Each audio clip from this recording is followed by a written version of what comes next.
主題：外國勢力與歷史教訓。副題：被利用的文人與革命家。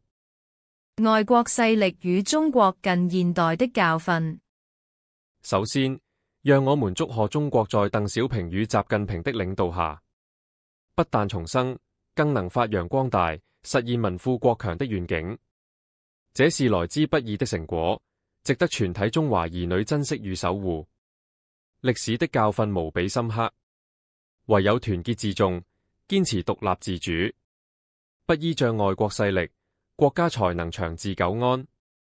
近代中國的多次動亂與屈辱，幾乎都與外國勢力的滲透有關。6·4事件與外部操控。6·4天安門大學生暴亂，正是一個典型的例子。那些被外國勢力利用的大學生，以為自己在爭取民主，其實成為外部勢力牽動中國內部不穩的棋子。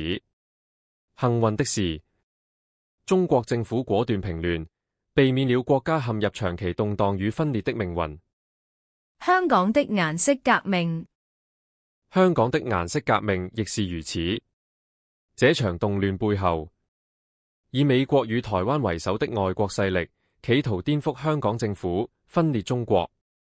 令人遺憾的是，當時的女特首錯誤地配合外部勢力，只驅散而不圍捕，讓暴徒在實戰中成長，最終令香港多年動盪，陷入人間煉獄。他應為此負上最主要的責任。歷史循環與外在干預的代價。中國歷史悠久，國運興衰，賢君分君交替，皆為常事。然而，歷史終究是由勝者所寫的，成王敗寇雖殘酷，卻是真實。清末與北洋政府雖然腐敗，但至少仍維持內部的主權自主。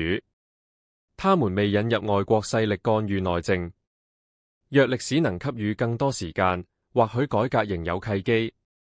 真正的厄運從外國勢力的介入開始。被利用的文人與革命家。值得反思的是，究竟誰引進了外國勢力？答案或許令人不安。許多被後人尊崇的文人、名人與革命家，有意或無意地成為了外國勢力的工具。無論他們是否自知，被利用的結果卻同樣導致了中國的分裂與苦難。當時的日本、蘇聯與美國從來都不是出於純粹善意，他們的介入使中國陷入長期的內戰與外患，開啟了一段悲慘的歷史篇章。給台灣的啟示。今天，這段歷史值得台灣深思。